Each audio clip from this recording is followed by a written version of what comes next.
During Thanksgiving dinner, I sat at the table with a black eye, and my daughter proudly announced, "The old man got what he deserved. My husband taught him a lesson." My son-in-law smiled like a winner, but I silently handed her a black envelope, and her face turned red with shock. Before we continue, please subscribe to the channel and write in the comments what time it is where you are now. The check trembled in my hands.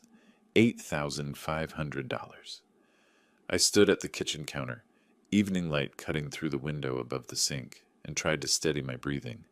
The pot roast sat in the oven, glazed carrots cooling on the stovetop, their favorite meal. I had spent the afternoon preparing it, setting the table with the good plates, folding napkins the way my late wife used to. I told myself this would fix things between us. The insurance payout had arrived that morning. I knew about the credit card debt, $6,200. Gertrude had mentioned it weeks ago, her voice tight with stress. Marvin's car dealership commissions had been slow. I decided right then I would help them.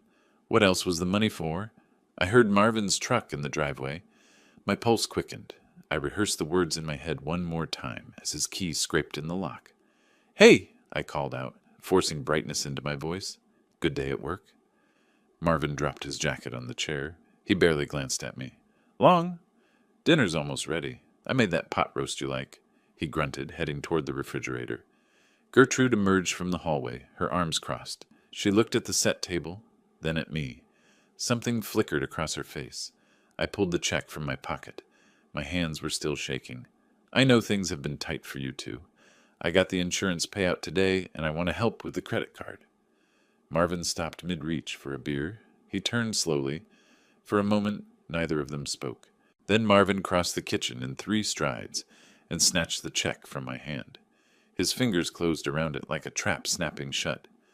"Finally did something useful, old man." He studied the amount, his lips pulling into something that wasn't quite a smile. "Hand over your PIN, too. We need the rest for current expenses." The words hit me wrong. The check is for the debt. That's already more than... I decide what's enough in this house now. His voice had gone flat. Dangerous. I felt my chest tighten. "Marvin, I'm trying to help here. But my savings are..." He stepped closer. I could smell the cigarette smoke on his shirt. "Your savings? You live under this roof because we let you. Because Gertrude felt sorry for you after your little accident. This is my house." My voice came out quieter than I intended. "My name is on the deed." His hand shot out. The shove caught me square in the chest. I stumbled backward, my heel catching on the chair leg. The world tilted. I threw my arm out, trying to catch myself, but gravity was faster. The corner of the kitchen chair met my face with a crack that echoed inside my skull. Pain exploded above my eye. I hit the floor hard, my shoulder taking the impact, and then there was warmth running down my temple. Copper taste in my mouth. The ceiling light swam. "Marvin!" Gertrude's voice cut through the ringing in my ears. I looked up at her, blinking blood out of my left eye. She would help. She had to. I was her father. She stood in the doorway, her face pale. But she wasn't moving toward me. She was looking at Marvin, then back at me, calculating something. "Dad, you brought this on yourself." Her voice was ice. "Why do you provoke Marvin? Just give him what he wants." The blood dripped steadily now, warm against my cheek. I pressed my palm to my eyebrow, and it came away red. My shoulder throbbed where I'd landed. The kitchen floor was cold beneath me. "Gertrude," I started, but she was already turning away. "Come on," she said to Marvin. "Let him cool off." Marvin folded the check and slid it into his pocket. He looked down at me one more time, and there was nothing in his eyes. No remorse, no concern, just satisfaction. They left the room together. Their footsteps receded down the hall. A door closed. I lay there for a moment, stunned. The pot roast smell had turned cloying. The carefully set table mocked me from my position on the floor. Blood pooled in the hollow of my collarbone, soaking into my shirt collar. Slowly, I pushed myself up. My hands shook. Everything shook. I stumbled to the bathroom, flicked on the light, and stared at my reflection. The cut above my eyebrow was deep, still bleeding freely. My eye was already starting to swell. Blood had run down the side of my face, into my gray hair, staining my collar. At 64 years old, I looked ancient, broken. I sat down hard on the edge of the bathtub. The check was gone. My dignity was gone. The dinner I had made with love would grow cold and be thrown away. I pressed a towel to the wound, but it did nothing for the deeper cut, the one that had nothing to do with my face. 35 years as a firefighter, 23 lives saved, 3 commendations for bravery, and I couldn't protect myself in my own home. I couldn't protect myself from my own daughter. The towel in my hand trembled. Blood seeped through the white cotton, blooming like some terrible flower. Through the bathroom door I heard the television turn on in the living room. Canned laughter, the sound of their evening continuing as if nothing had happened, as if I didn't exist at all. 2 weeks had crawled by. I sat at the head of the dining room table, the bruise under my eye now a palette of purple and yellow, impossible to hide. Gertrude had decorated the room with autumn leaves and pillar candles. The effect was almost convincing, almost festive, if you ignored the tension thick enough to choke on. The past 14 days had been silent ones. Gertrude and Marvin moved through the house like I was furniture. They spoke around me, never to me. I ate my meals alone, cleaned up after myself, stayed in my room or the garage. The Bruise had been my constant companion, shifting through shades of violet and green before settling into this sickly yellow-purple that screamed what had happened here. Now we had guests, Marvin's friends, Steve and Carla, a couple in their 30s, both dressed too casually for Thanksgiving in jeans and sweaters. They sat across from me, looking everywhere except at my face. "The turkey looks amazing," Carla said, her voice bright and strained. Marvin carved the bird, standing at my usual position at the table's head. He had moved me down one seat. I watched his hands work, the knife sliding through meat, and said nothing. Gertrude passed dishes with practiced smiles. "We're so happy you could join us. It means so much to have friends around the table." I lifted my water glass. My hand was steady now. 2 weeks had given me time to bury the shaking deep inside where no one could see it. Steve reached for the mashed potatoes, and his gaze caught on my face. He tried to look away quickly, but I saw the moment of recognition, the question forming. "What happened to your eye, Wilbert?" He asked it carefully, like approaching a wounded animal. "Looks like it was quite a hit." The table went quiet. Forks stopped moving. Gertrude set down the gravy boat with deliberate precision. She smiled at Steve. "Oh, Dad got into a little situation. My husband had to teach him a lesson. He thought he could still make all the rules in this house." My fingers tightened around my fork. The metal pressed into my palm. Marvin added, his voice casual as if discussing the weather. "Old man needed to understand how things work now." Steve and Carla exchanged a glance, the kind of glance that said they wished they hadn't asked, wished they weren't here. Their silence filled the room like smoke. I said nothing. My jaw ached from how hard I was clenching it. The bruise throbbed in time with my pulse. Gertrude's words had pulled me back 3 years, whether I wanted to go or not. I'd been at the warehouse fire on Grant Road. The family was trapped on the 2nd floor, smoke pouring from every window. I had gone up the ladder, found them huddled in a back office. Mother, father, 2 kids. Got them out, one by one. The building had groaned, timber cracking. I had made it to the ladder when the floor gave way beneath my left foot. Fell 12 feet onto rebar and concrete. The impact had shattered 2 vertebrae. The hospital, surgery, physical therapy that felt like torture. The doctor's words, early retirement, disability payments, limited mobility for the rest of my life. Gertrude had visited me in recovery. "We'll move in, Dad. Help you recover. You shouldn't be alone." Those first 6 months, she had been the daughter I remembered. She cooked. She drove me to appointments. She helped me navigate the paperwork for disability and insurance. Marvin had been polite, helpful even, fixing things around the house. Then small changes. "Dad, we need to use your credit card for groceries, just until Marvin's commission comes through." Then, "Dad, we're having friends over. Maybe you could stay in your room." Then, "Dad, we're making some changes to the house. You don't mind, right?" I had thought giving them space and time would help. That patience was love. I'd been such a fool. "Dad?" Gertrude's voice was sharp. It snapped me back to the present, to the Thanksgiving table, to Steve and Carla's uncomfortable faces. "Pass the gravy." I handed it to her without a word. The meal dragged on. Marvin dominated the conversation, telling stories about the dealership, about his sales numbers, acting as host, in my house, at my table. Steve and Carla laughed when they were supposed to, but their smiles never reached their eyes. Dad, try to look more festive. Gertrude's words were sugar-coated steel. You're ruining the holiday with that face. I'm fine, I said quietly. Just tired. Carla jumped in, desperate to change the subject. The turkey is wonderful, Gertrude. What's your secret? Oh, it's all about the brine. Gertrude launched into an explanation, and I let the words wash over me. Marvin caught my eye across the table. He raised his wine glass slightly, a private toast, a reminder of who had won. Steve and Carla left before dessert was even served. They made excuses about an early morning, about another commitment. Their relief at escaping was palpable. Carla hugged Gertrude at the door. Steve shook Marvin's hand. Neither of them looked at me. When the door closed behind them, I stood. I'll be in the garage. Of course you will, Gertrude said to my back. The garage was cold.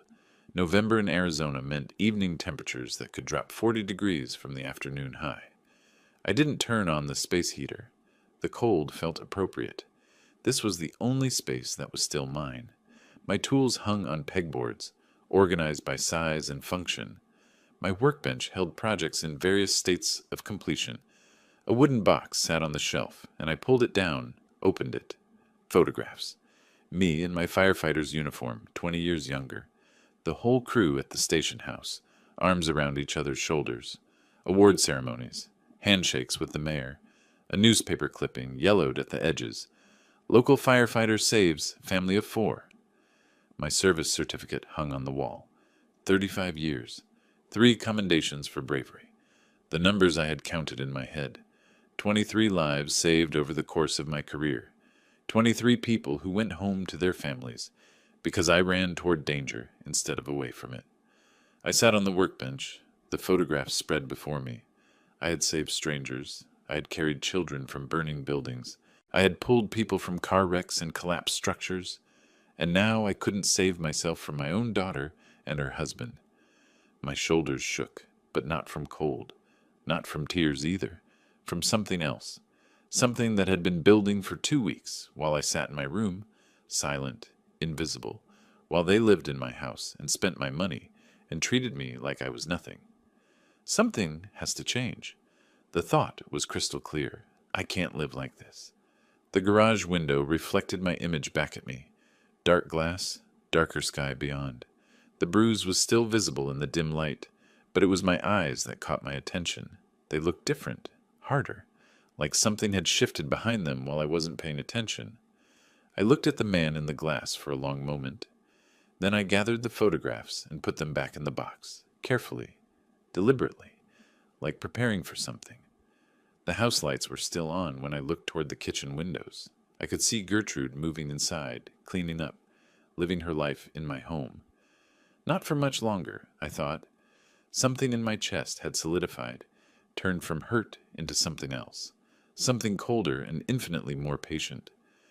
I turned off the garage light and stood there in the darkness, looking at my house like I was seeing it for the first time, or maybe for the last time as the man I used to be. Early December brought cold mornings and a new vigilance. I sat in my living room chair with the newspaper spread before me, but my eyes tracked Gertrude instead of headlines. She moved through the kitchen with her phone pressed to her ear, voice dropping when she noticed me watching. Something had changed in me since that night in the garage. I was no longer the man who waited passively for the next blow. The bruise had faded weeks ago, but I found myself touching the spot sometimes. A reminder, a catalyst. For days I'd been noticing things I'd missed before. Mail disappeared from the box before I could check it. Letters from law firms that I glimpsed in Gertrude's hands, but never saw again. When the phone rang, she screened calls. When I entered a room, conversations stopped mid-sentence. They thought I was oblivious. Broken. They were wrong. That afternoon, I moved down the hallway toward the bathroom. Marvin's voice drifted from the spare bedroom he'd converted into an office. He was on the phone, door half open. His tone was casual, conspiratorial. I froze. My firefighter training kicked in, assess before acting. I pressed against the wall, controlling my breathing, listening. Yeah, We're moving forward with the incompetency filing. Marvin's words came clear and sharp. Old man has no idea. Guardianship is the cleanest way. Once it's done, we control everything, including the house. Cold understanding washed through me.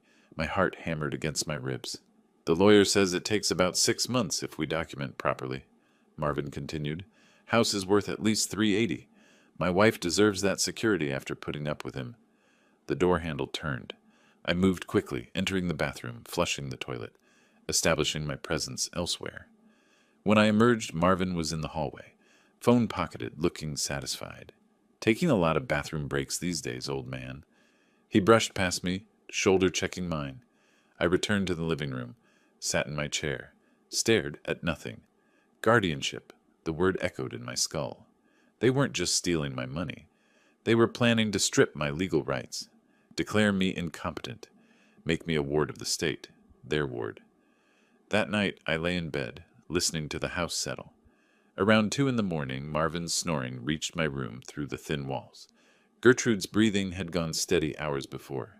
I got up, moved through the darkness with the silence of practice. The spare bedroom door was closed but not locked. Their arrogance? They never thought I'd dare. I used my phone's flashlight, keeping the beam narrow and low. The desk was cluttered with papers and folders. One caught my eye. Financial planning, written in Gertrude's neat script. Inside, the documents told a story of calculated betrayal, draft petition for guardianship, respondent unable to manage financial affairs due to cognitive decline, handwritten notes in the margins. Dr. Morrison will testify to decline? A name I didn't recognize. A doctor they planned to use as a false witness. Property appraisal, house valued at $385,000. Contact information. Attorney Marcus Webb specializes in complex guardianship cases. Timeline scrawled on a yellow sticky note. File petition by February, hearing by May, control by summer. My hands shook as I photographed each page with my old flip phone. The camera was crude, but the flash was silent. I took multiple shots of each document, making sure every word was readable. The phone's storage filled with evidence of their conspiracy. I replaced everything exactly as I'd found it. Angles mattered. Position mattered. They couldn't know I'd been here. Back in my room, I sat on the edge of the bed. Sleep was impossible. The scope of their plan pressed down on me like smoke in a burning room. By summer, they wanted me declared incompetent, unable to vote, unable to manage money, unable to make medical decisions, a legal non-person in my own life. Morning came eventually. I made coffee, acted normal. Gertrude appeared around 8, already dressed. Going out? She asked without looking up from her phone. Doctor's orders. Need to keep moving. Back pain acts up if I sit too long. She waved dismissively. Fine. Just be back for dinner. We're having guests. I drove to the main branch of Tucson Public Library. The choice was deliberate. Public computers meant no digital trail at home, no history for them to stumble across. I found a terminal in a quiet corner, away from the main traffic. My searches were methodical. Arizona elder abuse laws. Guardianship, Arizona. Property rights, elderly. What I found made my blood run cold. Arizona Adult Protective Services had strong protections for vulnerable adults, but guardianship could strip every right I had. Once a judge granted it, reversal was nearly impossible. I'd be trapped in a legal cage, watching strangers make every decision about my life. I researched eviction procedures, property ownership rights, changing wills. The law offered protection, but only if I acted first. If they filed the petition before I secured my position, I'd spend the rest of my fight on defense, already labeled as impaired. The window of opportunity was narrow. They'd said February for filing. That gave me weeks, maybe 2 months. I searched for elder law attorneys in Tucson, wrote down names and phone numbers on paper. Old school. Nothing digital they could trace. 3 hours passed before I checked the clock. I gathered my notes, logged off the computer, walked back to my car. I sat in the parking lot for a long moment, engine off, staring at the library's brick facade. Then I looked at my house keys in my hand. Keys to a house I'd paid for with 35 years of running into fires while others ran out. A house they planned to steal from me through legal manipulation. The old Wilbert would have been paralyzed, hurt, disbelieving that his daughter could do this. The new Wilbert felt something different. Cold clarity. I had spent my career assessing danger, making plans, executing them under pressure. This was the same skill set, different kind of fire, but fire nonetheless. I started the car and drove home. When I pulled into the driveway, I looked at the house, my house, with new eyes.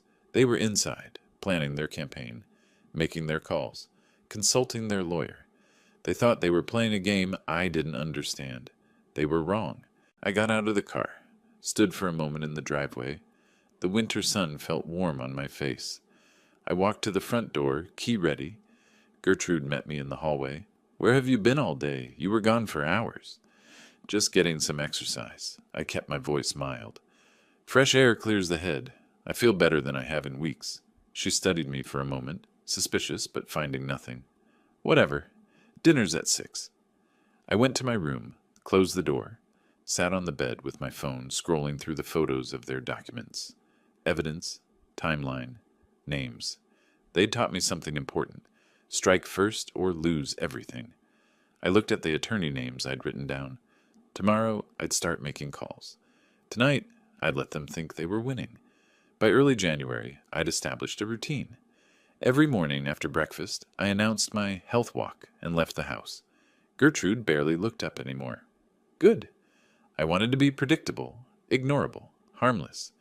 The past few weeks, I'd been documenting everything. Every charge to my credit card I hadn't authorized. Every dismissive comment. Every boundary violation. Building my case one piece at a time, careful and methodical. Today's walk took me down Speedway Boulevard. The morning was cold for Tucson, mid-40s, but the sun was climbing, promising warmth.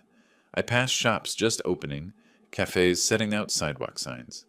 Activity. Life continuing for people who weren't trapped in their own homes. A coffee shop caught my attention. Morning brew, in hand-painted letters above the door. Warm light spilled from the windows. I could see people inside, a woman behind the counter, laughing at something a customer said. I hesitated on the sidewalk. Should I interact with people? Risk exposure? What if they asked questions I couldn't answer without revealing my situation? But I needed this. Needed normalcy. Needed to remember what it felt like to exist in the world as a person, not a target. I pushed open the door. The smell hit me first. Fresh pastries and roasted coffee beans. Mismatched chairs clustered around small tables. Local art covered the walls, colorful and unpolished, real. A young woman typed on a laptop in the corner. An older couple shared a croissant by the window. The woman behind the counter smiled at me. 60-something, silver hair pulled back, confident in her movements. "What can I get you?" "Coffee, just black." Bold choice, coming right up. I paid, took my cup to a seat by the window, warmed my hands on the ceramic, stared at the street outside without really seeing it. My mind was on February, on petition filings, on Dr. Morrison's name on that document. Footsteps approached. The woman from the counter stood beside my table with a coffee pot. "Refill? You look like you could use it." I glanced at my still full cup, then at her face. She wasn't mocking me. Her expression was kind but direct. "I've owned this place 12 years, she continued. "You learn to read people? You've got that look." "What look?" My voice came out guarded. "The one that says you're carrying something heavy." She gestured to the chair across from me. "None of my business, of course. But this is a good place to set things down for a minute."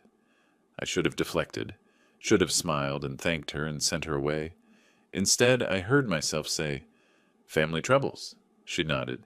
Didn't push, didn't pry. Started to walk away. Then she turned back. "I had family troubles once, too. Nearly lost everything because of it.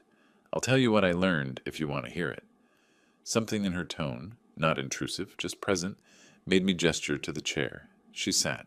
5 years ago, my son decided I was too old to run this place. Her voice was matter-of-fact, but pain flickered beneath. Said I was declining, making poor decisions. He tried to get guardianship, take over my business. I set down my cup carefully. Guardianship? Had debts. Gambling.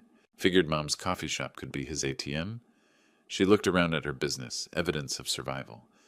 Legal battle took 2 years. Cost me $40,000. I won, but barely. What happened to your son? Haven't spoken to him since. Worst part wasn't the money. It was realizing my own child saw me as a resource, not a person. The words struck bone deep. I sat very still. My biggest mistake? Rosalind leaned forward. I waited. Let him make the first move, file papers. Put me on defense from the start. If I'd acted first, secured my assets, documented his abuse, gotten legal help immediately, would have been much simpler. She looked at me directly. I'm guessing your family troubles are similar. The moment stretched. I made a decision. My daughter, her husband, they're living in my house. I overheard them planning to file for guardianship. February. Do they know you heard? No. Good. She stood, disappeared behind the counter, returned with a business card, worn from handling, edges soft. Robert Shepard, elder law attorney. He saved me. I took the card like it was made of something precious, fragile. He knows Arizona's elder protection laws inside out. More importantly, he believes seniors have the right to fight back. She paused. He's not cheap, but he's worth it, and he does payment plans. I have some savings left. If they haven't found all of it yet, I thought, but didn't say.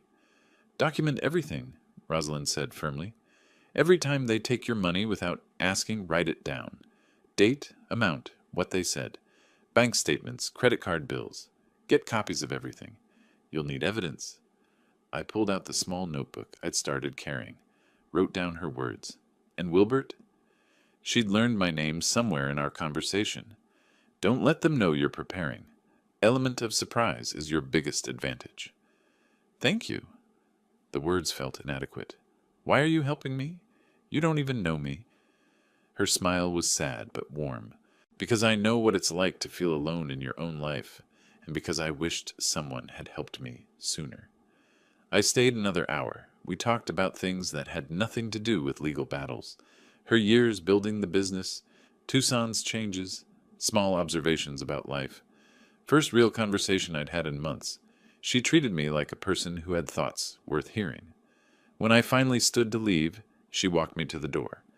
Come back any time. Coffee's on the house for fellow survivors. I haven't survived yet.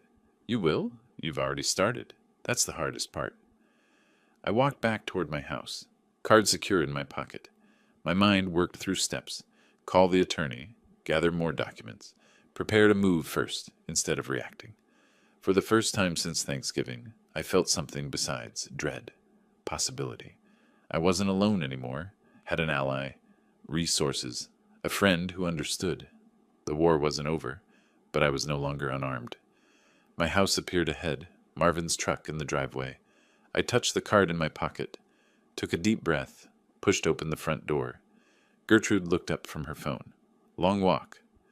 Felt good to stretch my legs. I headed toward my room, past her, past Marvin on the couch. Think I'll keep it up. In my room, I closed the door, pulled out the card, read the name again. Robert Shepard, elder law attorney. Let them think they're winning, I thought. Let them believe I'm just going through motions, taking aimless walks, fading into irrelevance. I'm just getting started. Early February brought decisions that couldn't be postponed. I sat in my car outside a modest professional building on East Broadway, engine off, a manila folder thick with evidence on the passenger seat. The building's facade was unremarkable. Beige stucco, small parking lot, second-floor offices with names stenciled on windows. I'd called ahead 3 days ago, made the appointment under the name William Grant. Cautious, careful. Today marked the line I'd crossed from gathering information to taking action. I checked the folder one more time. Photos of the guardianship documents I'd found in Marvin's office. Bank statements showing $3,400 in unauthorized charges to online poker sites. The medical record from my November emergency room visit, documenting the injury above my eye. Everything organized, labeled, dated. 35 years I'd run into burning buildings. Never felt fear quite like this. But I felt something else too. Clarity. Purpose. The same focus that came over me when the alarm sounded and everyone else was running away. I picked up the folder and got out of the car. Each step across the parking lot felt momentous. I entered the building, passed the elevator, took the stairs instead. Needed the time to compose myself, center my thoughts. Second floor. Door on the right. Robert Shepard, attorney at law. elder law, and estate planning. I pushed it open. The receptionist, a woman in her 30s with efficient movements, looked up. "Mr. Grant? Mr. Shepard's expecting you." She led me down a short hallway to an office. Robert Shepard stood as I entered. Late 40s, maybe early 50s, gray threading through dark hair, professional suit, but approachable face. His desk was organized, but not sterile. Photos of what looked like grown children, a coffee mug with "World's Okayest Lawyer" printed on it. We shook hands. His grip was firm. "Rosalind called ahead," he said, gesturing to the chair across from his desk. "She speaks highly of you. Please sit." I sat, placed the folder on the desk between us. "I'm not sure where to start," I admitted. The vulnerability in my voice surprised me. "Start with what brought you here." So I did. My daughter, her husband, living in my house rent-free. The overheard phone conversation about guardianship, the documents I'd found in the middle of the night. I opened the folder, laid out the photos of their petition draft, the timeline they'd scrawled on sticky notes, the attorney's contact information. Shepard examined each one carefully, his expression shifting from professional interest to concern. Then the bank statements, charges I'd never authorized, money disappearing while I paid for everything else. Finally, the medical record, the injury from Marvin's shove, the documentation of violence. Shepard took notes on a yellow legal pad, asked clarifying questions. His voice stayed level, but his pen pressed harder into the paper as the story unfolded. "When do they plan to file?" he asked. They mentioned February. He looked at the calendar on his desk. "Then we're just in time." He set down his pen. "You've done excellent groundwork, Mr. Gray. Most people come to me after the petition's been filed. You're ahead of the curve." That should have felt like a victory. It didn't. It felt like confirmation that the nightmare was real. Shepard leaned back in his chair. "I'm going to recommend a 3-part strategy. First, we change your will immediately." I hadn't expected that. "My will? Right now, I assume your daughter is the primary beneficiary." "She's the only one." "Then if something happens to you before we secure your position, she gets everything. That gives her motive to wait, or worse." He let that sink in. "We create a new will. Leave her the mandatory minimum under Arizona law, about $50,000. The rest goes to a charity of your choice." The thought turned my stomach. A charity. Or anyone else you choose. The point is removing her financial incentive. I thought about it. The Tucson Firefighters Relief Fund. I wanted to help people who actually save lives. Shepard made a note. "Good choice. Second part. Power of attorney for healthcare and finances. You need someone you trust to make decisions if you're genuinely unable. Otherwise, the court appoints a guardian, likely your daughter." "I have someone. Rosalind Turner." He nodded approvingly. "Excellent. Someone without financial interest in your death. That's crucial." He paused. "Third part is the hardest. We prepare eviction paperwork." The word hit like cold water. "Eviction? She's my daughter?" Shepard's face softened, but his voice stayed firm. "They already made their choice when they decided to take everything from you. The only question is whether you'll make yours." I sat with that, the weight of it, the finality. "How long would eviction take?" My voice was quieter than I intended. "Arizona law requires 30 days' notice for occupants without a lease. If they refuse to leave, court enforcement adds another 30 to 60 days. Can I wait on that decision?" "Yes. But the paperwork should be ready. When you need it, you'll need it fast." I looked at him, at this stranger who was offering to help me evict my own child from the house I'd raised her in. "Do it. All of it. Prepare the eviction papers, too." "You're sure?" "I'm sure. I need to protect myself. Should have done it months ago." The paperwork began. Retainer agreement, initial documents, costs discussed. $5,000 for the retainer, $1,500 for will preparation, $800 for POA documents. Total $7,300 to start. Court costs, if it escalated, could run another $15,000 to $25,000. I could afford it, barely, but I could. I signed with a steady hand. Firefighter's hands, trained not to shake in crisis. Shepard stood when we finished, extended his hand again. "You're doing the right thing. Protecting yourself isn't betrayal." I nodded, but the words didn't ease the weight in my chest. I left his office and drove home, my mind processing everything. Legal strategy, costs, timeline. the machinery of protection grinding into motion. When I pulled into my driveway around 2 in the afternoon, Marvin's car was there, home unusually early. I entered through the front door, cautious. Marvin was in the living room, pacing. His energy was agitated, aggressive. When he saw me, his face twisted. "Where the hell have you been?" I kept my voice calm. "Doctor's appointment. Why?" "Your pension check. It's 2 days late." 2 days. How am I supposed to plan anything when you can't even get your money on time? The absurdity of it struck me like a physical blow. My pension check. My money. "We have bills, old man. Your delays cost us." Gertrude appeared from the kitchen, joining the attack. "Dad, you need to call them tomorrow. This is unacceptable." I looked at them both, my daughter and her husband standing in my living room, berating me because my pension check that funded their life was 2 days late. Something crystallized. The last fragment of doubt evaporated. "I'll handle it," I said calmly, giving nothing away. I walked to my room, closed the door, sat on the bed and pulled out Shepard's business card, turning it over in my hands. This was necessary. They'd shown me who they were, over and over. Now it was time to show them who I still was. I picked up my phone and dialed Rosalind's number. She answered on the second ring. "Wilbert, how did it go?" "I met with the attorney," I said. "I need to ask you something important." 1 week later, I sat across from Rosalind in Notary Janice Morales' office, a conference table between us covered with documents that would change everything. When I'd called Rosalind that day after meeting Shepard, she'd agreed immediately. "Of course I'll do it," she'd said. "That's what friends are for." Now we were making it official. Janice Morales was a woman in her mid-40s, efficient and precise.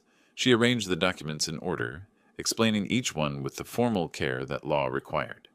"This new will designates the Tucson Firefighters Relief Fund as primary beneficiary," she said, tapping the first stack of papers. "Your daughter receives the mandatory minimum under Arizona law, $50,000 cash. This structure prevents successful challenge based on complete disinheritance." I stared at the words. My house, the one I'd paid for with decades of risking my life, would go to help other firefighters. Gertrude would get $50,000. Not nothing, but not what she'd planned on. The power of attorney documents authorize Ms. Turner to make healthcare and financial decisions only if you're genuinely unable to do so yourself, Janice continued. "This prevents court-appointed guardianship." Rosalind sat beside me, her presence steady. She'd dressed professionally for this, a simple navy dress, her silver hair pulled back. She looked at me and I saw understanding in her face. She knew what this cost. "Are you ready?" Janice asked. I picked up the pen, signed my name on the will, then the healthcare POA, then the financial POA. My hand stayed steady through each signature. Rosalind signed her acceptance of the POA duties. Her signature was smaller than mine, careful. Janice notarized each document, applying her seal with practiced precision. The sound of the stamp, that decisive thunk, felt final, irrevocable. The process took 45 minutes. When we finished, Janice gathered the signed originals. "These are now legally binding. Copies will be filed with your attorney and county records." She handed me a large black envelope, thick with papers. "Your copies. Keep them secure." The black envelope sat heavy in my hands. We left the office together. Outside, Rosalind touched my arm. "Coffee? We should talk." We drove separately to Morning Brew. Inside her cafe, she made us both coffee and we sat at a corner table, away from the handful of other customers. I held the black envelope, unable to set it down. "How do you feel?" Rosalind asked gently. "Like I just cut my daughter out of my life." "You protected yourself. There's a difference." "Is there?" I looked at her. "She'll never forgive this." "She made her choice when she let him hurt you. You're making yours now." I stared at my coffee, the steam rising, the warmth I couldn't quite feel. "When will you tell her?" Rosalind asked. "Not yet. Shepard says if she knows now, she'll challenge the will. Claim I was incompetent when I signed it, that I was coerced or confused. So when? When I'm ready. When the time is right." Rosalind reached across the table and touched my hand, just for a moment. "You're not alone in this." I nodded, couldn't speak. Late afternoon, I drove home. The black envelope went directly to the garage. into my locked toolbox buried beneath old equipment. Secured. Hidden. I entered the house through the back door. The atmosphere hit me immediately, tension thick enough to choke on. Marvin was in the kitchen, his energy coiled and dangerous. Gertrude hovered nearby, anxious in a way I hadn't seen before. Marvin saw me. "We need to talk. Now." I set my keys on the counter. "About what?" "About this house. About security. About my family's future." "Not our family. My family." The possessive language was deliberate. Gertrude stepped forward. "Dad, we've been thinking." "Marvin's right. We need legal protection." Marvin pulled papers from his back pocket. Pre-printed forms, clearly prepared in advance. "I want you to sign these. Joint ownership. This house becomes ours together. Simple." He laid them on the kitchen table. Deed transfer forms. Joint tenancy agreements. They'd planned this ambush. I looked at the papers without touching them. These are legal documents. I'd need to have them reviewed by an attorney. "Don't need a lawyer for family business," Marvin said flatly. "Any document affecting property ownership needs legal review." His face darkened. "You don't trust us?" "This isn't about trust. It's about being careful." Gertrude tried a different approach. "Dad, after everything we've done for you, what have you done?" I kept my voice level. "Specifically," she faltered, "we live here, help you, take care of things. You live rent-free in my house. I pay all bills. What exactly are you taking care of?" Marvin stepped closer, invading my space, trying to intimidate. "Old man, you're making a mistake." "Maybe," I held my ground, "but it's my mistake to make. My house. My name on the deed. For now." The threat hung in the air between us. I picked up the papers. "I'm not signing anything today. I don't feel well. Can't make important decisions when I'm not at my best." Using their own strategy against them, the claim of impairment. Marvin's face flushed red. "You're playing games?" "I'm being careful. Doctor's orders. Don't stress myself." Gertrude tried again. "Dad, this is important." "Then it can wait until I'm feeling better. A few days won't matter." I took the papers with me, left the kitchen before they could argue further, walked to my bedroom and locked the door. A small act of boundary. I pressed my ear against the door. Their voices carried from the kitchen. "He's stalling," Marvin said. "He knows something." "He can't know. We've been careful." "Then why won't he sign? We're running out of time." "Your debts aren't my father's problem." "They are if we lose the house." Something crashed. Glass breaking. Marvin's rage unleashed. I pulled away from the door, sat on my bed, pulled out my notebook and wrote everything down. Date, time, what they'd demanded, what they'd threatened. Evidence. Then I photographed the deed transfer papers with my phone. Every page, every line of text, proof of their attempted coercion. I sent the photos to Shepard's email from my phone, then texted him. "They tried to force deed transfer today. Documents attached. What next?" His response came within minutes.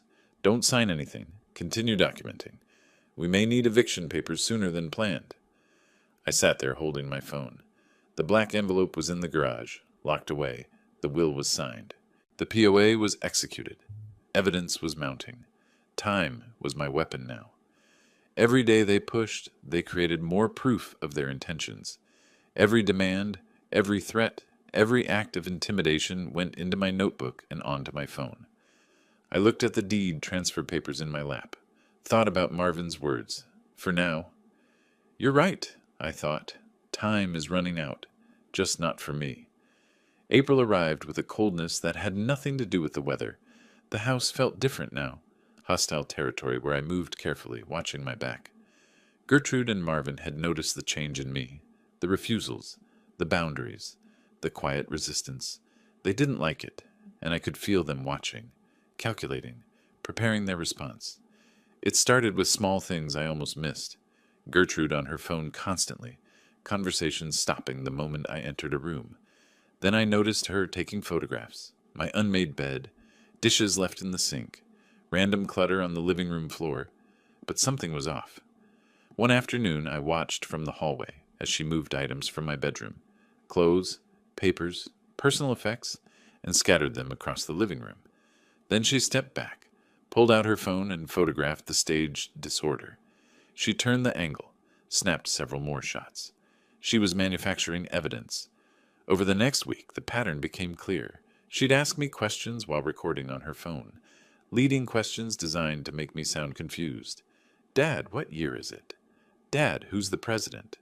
I gave vague non-answers, refusing to play her game. She'd document my silence as confusion.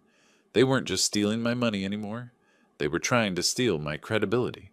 I started my own documentation, took photos of rooms before she could stage them, noted timestamps, built a parallel record. Then came the phone call that changed everything. I was in my room when my cell rang. The bank manager from First National. Mr. Gray, we need to verify.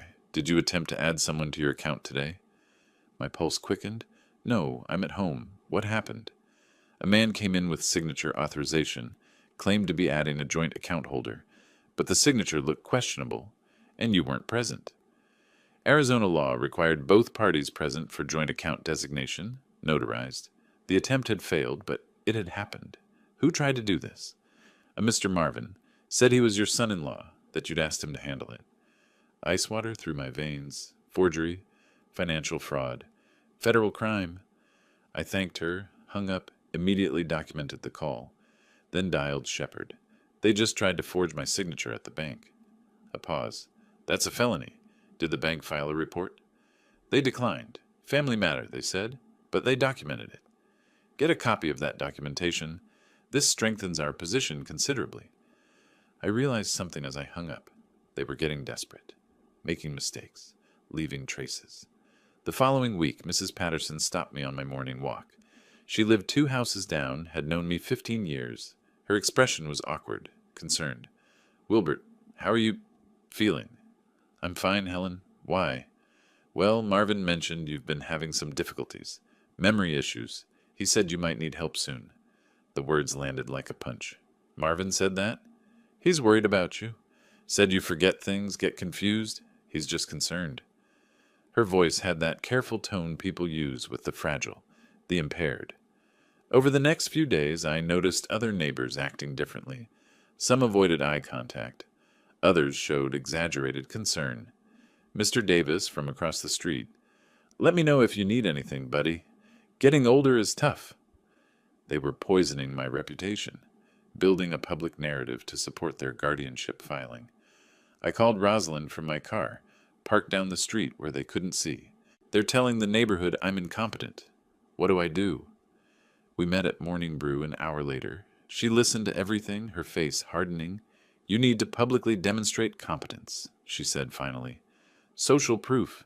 Who knows you best? Who can vouch for your capability? I thought about it. My old crew, the firefighters. Call them. Host something at your house. Let them see the situation firsthand. Brilliant. Witnesses who could testify to my mental state. People with credibility and authority. That afternoon, I made the calls.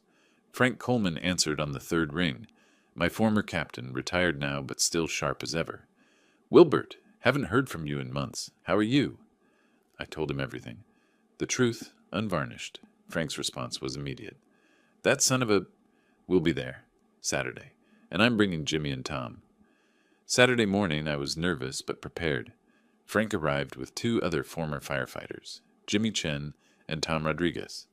All 3 were in their 60s and 70s, fit and sharp, men who commanded respect without demanding it. Gertrude and Marvin were caught completely off guard. We sat in the living room. The conversation flowed naturally. Old fires, rescues, department gossip. I told detailed stories, remembered names and dates, displayed perfect recall of events from decades past. Frank asked pointed questions.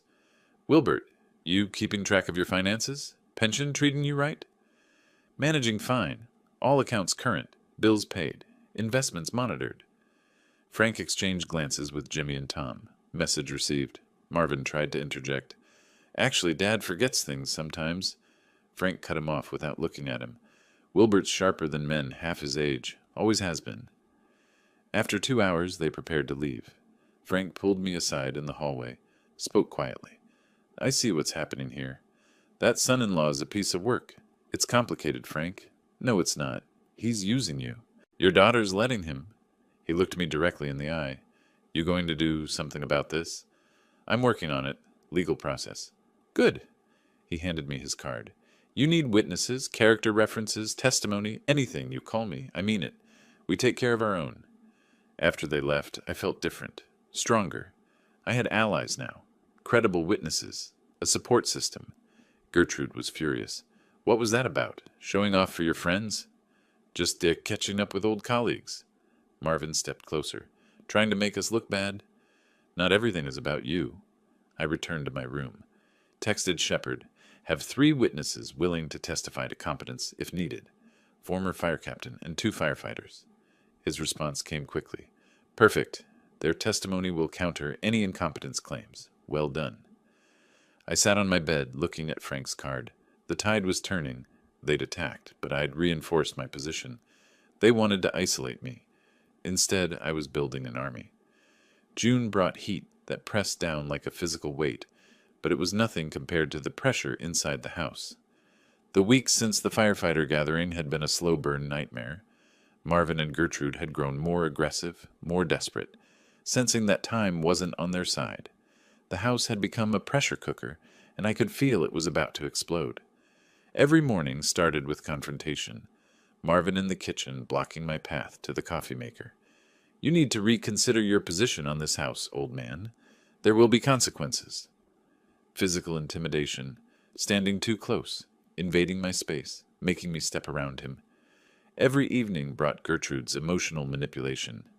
Dad, do you want your only daughter living on the street? What kind of father does this? Guilt trips, victim narratives, tears on demand. No neutral interactions existed anymore. Every conversation was manipulation or threat. The house had divided into territories. My room was a refuge. Everywhere else was hostile ground. The daily pressure accumulated, unbearable. Then came the line I couldn't allow them to cross. Mid-June, a Wednesday afternoon. I was in the garage organizing tools when I heard noise from inside the house. Something crashing, movement where there shouldn't be any. I entered through the kitchen, walked down the hallway. My bedroom door stood open. It should have been closed. Marvin was inside, rifling through my dresser drawers. Clothes scattered on the floor, papers pulled from boxes. My personal space violated completely. What are you doing? He didn't even have the decency to look ashamed. Looking for what you're hiding? This is my room. Get out. It's my house soon. I'll go where I want. He stepped toward me, inches from my face. Where are the documents? The will? The bank stuff. I know you're hiding something. I stood my ground. Get out. He left, finally. But the damage was done. Complete violation. No privacy. No safety left in my own home. This was the line. I called Shepard from my locked room, hands shaking with rage. He broke into my room, went through my things. I can't live like this anymore. Then let's end it. Shepard's voice was calm, decisive. I'll prepare the eviction notice. Can you handle 30 days? I'll handle whatever I need to. 3 days later, a sheriff's deputy arrived at the front door. I'd been expecting him. Gertrude and Marvin hadn't. The deputy was professional, efficient.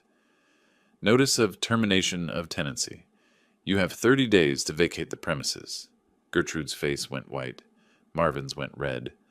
Owner's prerogative under Arizona Revised Statutes, Section 33-37-5. The deputy continued. You must vacate by July 27th. He turned to me. Sir, do you understand this notice and confirm this is your decision? I understand. This is my decision. The deputy left. Then came the explosion. Dad, you can't do this. Gertrude's voice hit a pitch I'd never heard. We have nowhere to go. Tears. Drama. She actually dropped to her knees. I'll change. We'll change. Just give us another chance, please. My heart tugged. She was still my daughter. The little girl I'd raised, protected, loved. But I remembered the bruise above my eye, the Thanksgiving humiliation, the forgery attempt, the bedroom invasion. You made your choices. Now I'm making mine.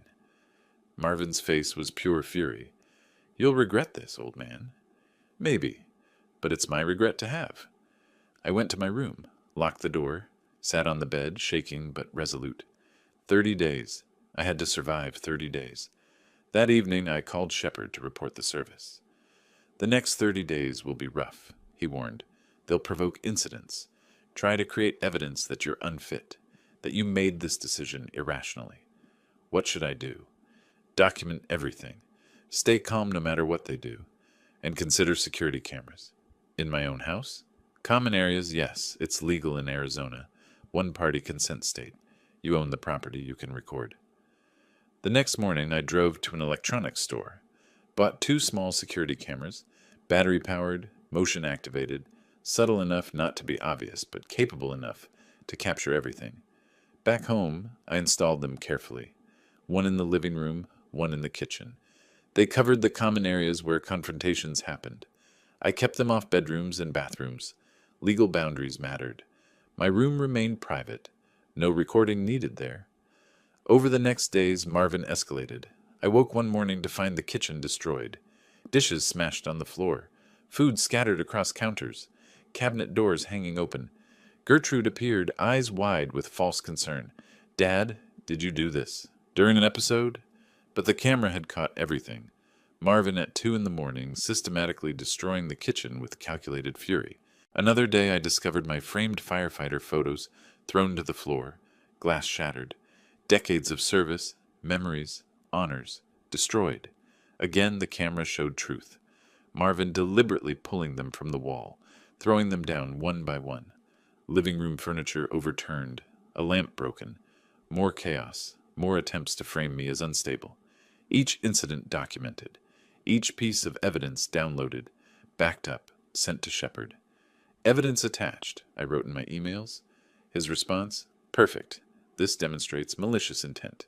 Keep recording." I sat at my laptop late one night, 20 days left until the deadline, watched the footage of Marvin destroying property, his face twisted with rage and calculation. They thought they were building a case for my incompetence.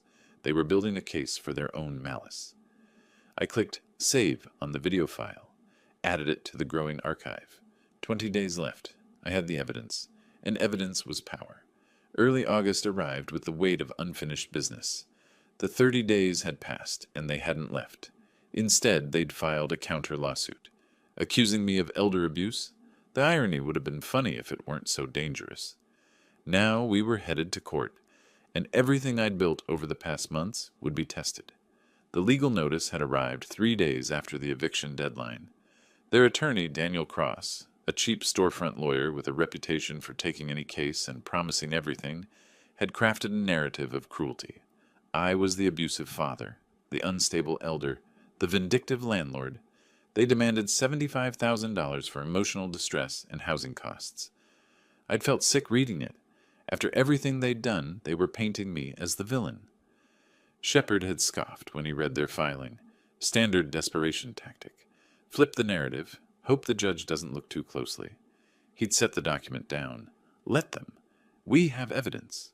They have lies. The court hearing was scheduled for early September. I spent August in limbo, still living with them under one roof, the tension unbearable. But I also spent it preparing, organizing evidence, refining witness statements. Each day felt endless, but the court date approached with mathematical certainty. Late August, I sat in Shepard's office. His conference table was covered with physical evidence, printed photographs, bank statements, medical records, video stills.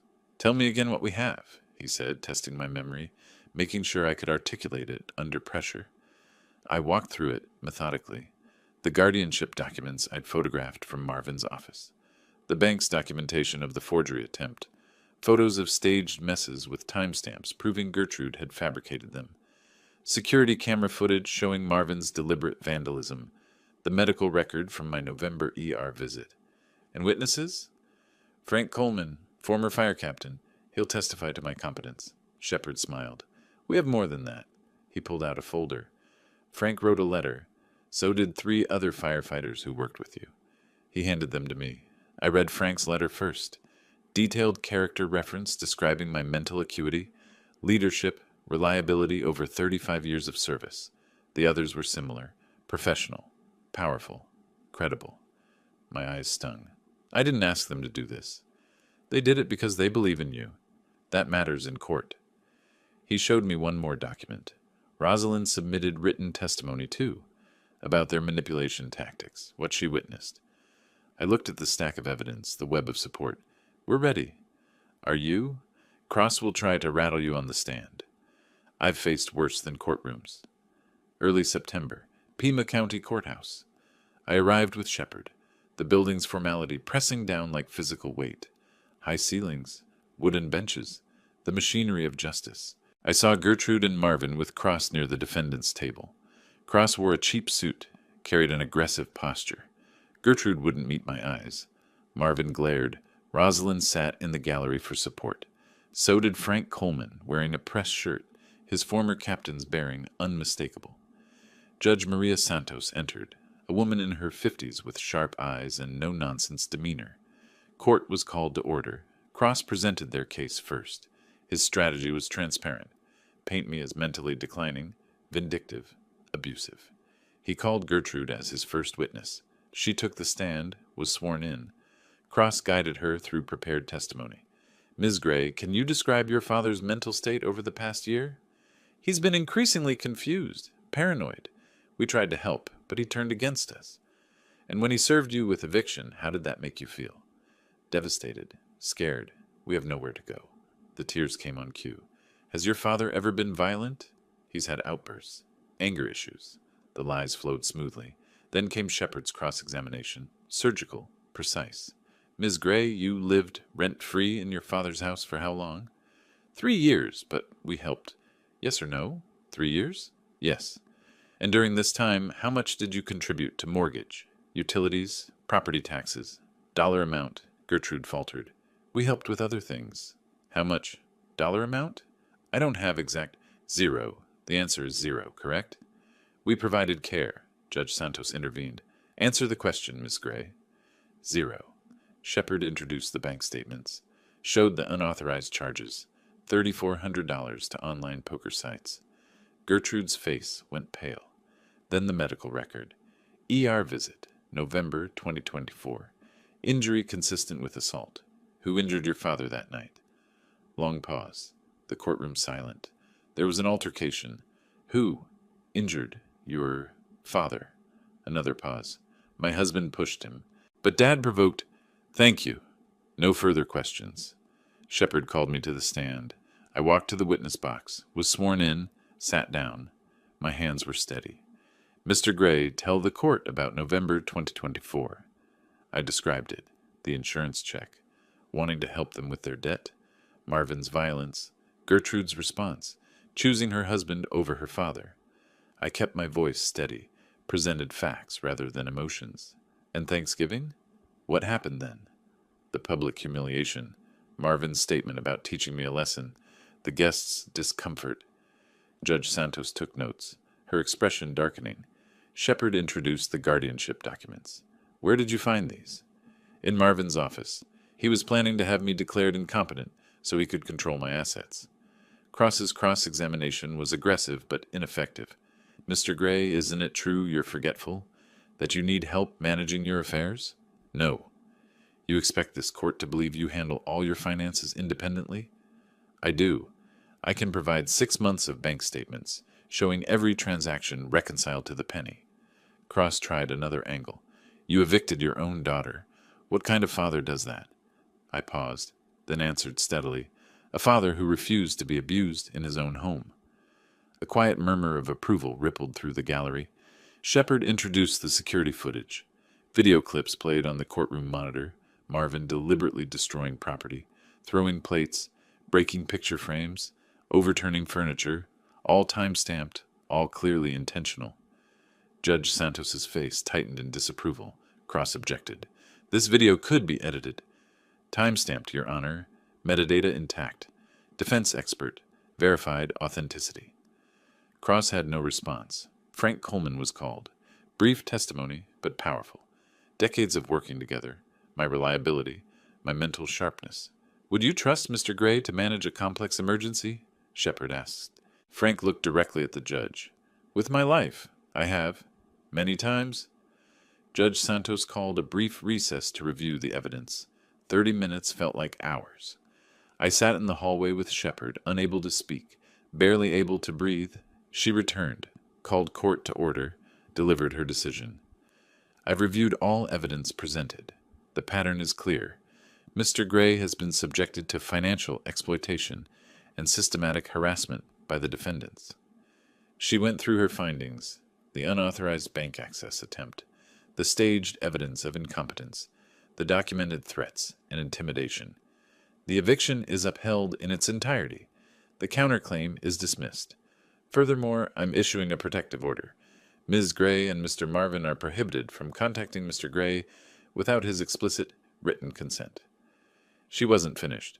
I'm also referring this matter to Arizona Adult Protective Services for investigation of elder financial abuse. The gavel fell. Gertrude looked stunned, pale. Marvin started to rise, fury on his face. Cross pulled him back down. I released a breath I didn't know I'd been holding. Outside the courthouse, Shepard shook my hand. You won. Completely. But I didn't feel triumphant. I lost my daughter. Rosalind appeared, took my arm gently. You protected yourself. There's a difference. She drove me home. I was exhausted, emotionally drained, but also lighter somehow. The legal battle was over. They'd have to leave now. The house would be mine again. But the personal cost, my daughter, the relationship that once existed. You did what you had to do, Rosalind said softly. I know. Doesn't make it easier. She squeezed my hand. Something unspoken passed between us. More than friendship now. Something deeper that had grown through the months of crisis. Come to dinner tonight. You shouldn't be alone. I'd like that. We pulled up to Morning Brew. She led me inside to warm light and the smell of coffee. The nightmare was finally over. Late November brought Thanksgiving again. Exactly 1 year since I'd sat at a table with a bruise under my eye while my daughter explained to strangers why her husband had taught me a lesson. Today I was setting a different table, for different people. And I'd invited Gertrude. There was something she needed to see. The house felt different now. Empty of them since September, it had become mine again. Peaceful. Safe. Home. Rosalind worked beside me in the kitchen, our movements synchronized through months of growing closeness. We prepared turkey, stuffing all the traditional sides, a partnership that felt natural now. I was setting the table when she asked, Are you sure about inviting her? She needs to know. One way or another, this ends today. I showed her the invitation I'd sent. Simple card, handwritten. Come to Thanksgiving dinner. I have something to tell you. Gertrude had called yesterday, her voice uncertain. I'll come. Are you? Just come. 2:00. Rosalind adjusted my collar, her touch gentle. How do you feel? Like I'm about to close a book that's been open too long. The doorbell rang. Frank Coleman and his wife arrived first. Then Shepard and his wife. 2 other firefighter colleagues with their spouses. Janice Morales, the notary. Everyone who'd helped me reclaim my life. Warm greetings, gratitude, friendship. One place setting remained empty. Gertrude's. At 2:15 the doorbell rang again. I opened the door. Gertrude stood alone. No Marvin. She'd changed, thinner, worn, uncertain in ways I'd never seen before. Hi, Dad. First time she'd called me that with any softness in months. Come in. She entered, saw the gathering.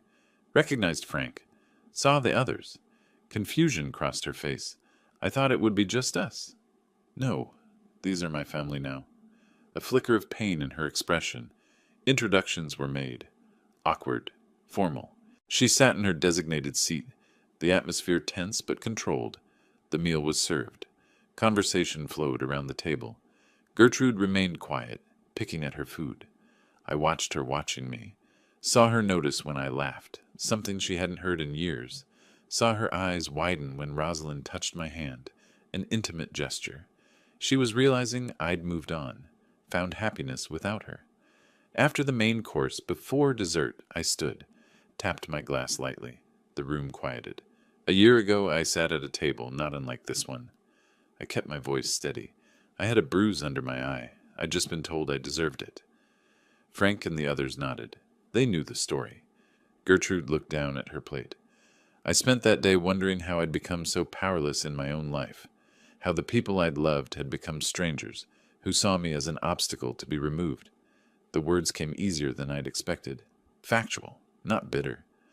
But something changed that day. In my garage, looking at old photos, I remembered who I used to be. Someone who ran toward danger instead of away from it. Someone who protected others. I gestured to those present. These people helped me remember I wasn't alone. Frank, who testified to my character. Rosalind, who showed me I could trust again. Robert, who gave me the tools to fight back legally.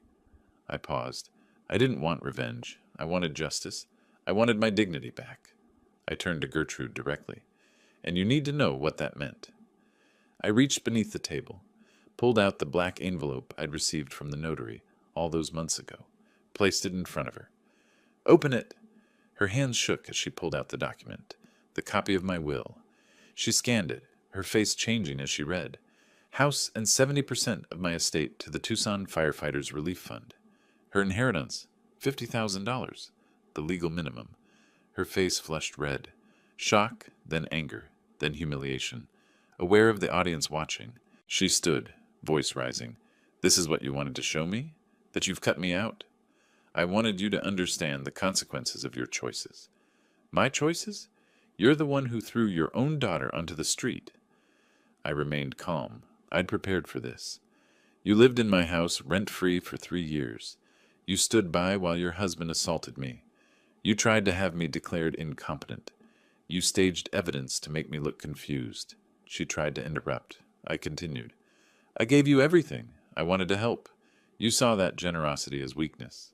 Dad, I was desperate. Marvin had debts. His debts, not mine. Not your responsibility to solve with my money. Tears now. Genuine or performed, I couldn't tell anymore. After everything I've done for you, what did you do? Specifically, I kept my voice level. You lived here. I paid everything. You took. What did you give? Silence. You made a choice when you said I deserved to be hit. When you told strangers I needed to be taught a lesson. When you tried to steal my legal rights. I'm sorry. I was wrong. Can't you forgive me? I paused. Let the emotion break through for just a moment. Maybe someday, but not today. Not yet. So that's it? You've written me off? I've protected myself. There's a difference. She looked around the table. Saw no support. Only witnessing strangers. You wanted an audience for this? I wanted witnesses. So you couldn't twist the narrative later. She grabbed her purse. Stood abruptly. You're cruel. You're petty. You've become exactly what you accused me of being. She walked to the door, turned back. I hope you're happy with your new family, since you've thrown away your real one. The door slammed. Silence filled the room. Then Frank raised his glass. That took courage. I sat down, feeling hollowed out, but also complete, somehow. Someone had to say it. Are you all right? Rosalind asked softly. I will be. Frank's toast. To people who don't give up. Others joined. Glasses clinked. The conversation resumed, warmer now, lighter. Dessert was served. The atmosphere shifted toward genuine celebration. Later, after the guests left, Rosalind and I cleaned up together. She washed, I dried. Comfortable silence. Do you think she'll ever understand? She asked. I don't know, but I understand. That's enough. She kissed my cheek. You did the right thing. Did I? She's still my daughter. She made her choices. You made yours. Both can be true. I moved to the living room while she finished in the kitchen, picked up a photograph from the shelf. Gertrude as a child, maybe 7 years old, laughing at something just out of frame. Happy. Innocent. Before everything changed. I looked at it for a long moment, then set it down gently. Rosalind appeared in the doorway. Want to plan that California trip? I smiled. Thought you'd never ask. We sat on the couch together, talking about highways and coastlines and small towns to explore, planning a future. The past finally released. 3 months later, Gertrude and Marvin divorced. His gambling debts had destroyed what remained of their marriage. She sent me a letter apologizing. I read it, didn't respond. Not ready yet. Maybe someday. Rosalind and I drove the California coast that spring. We stopped at lighthouses and seafood shacks and viewpoints where the Pacific stretched endless. I felt free for the first time in years. Justice, I learned, wasn't revenge. It was simply refusing to be a victim anymore. If you like this story, please like this video, subscribe to the channel, and share your impressions of this story in the comments. To listen to the next story, click on the box on the left. Thank you for watching.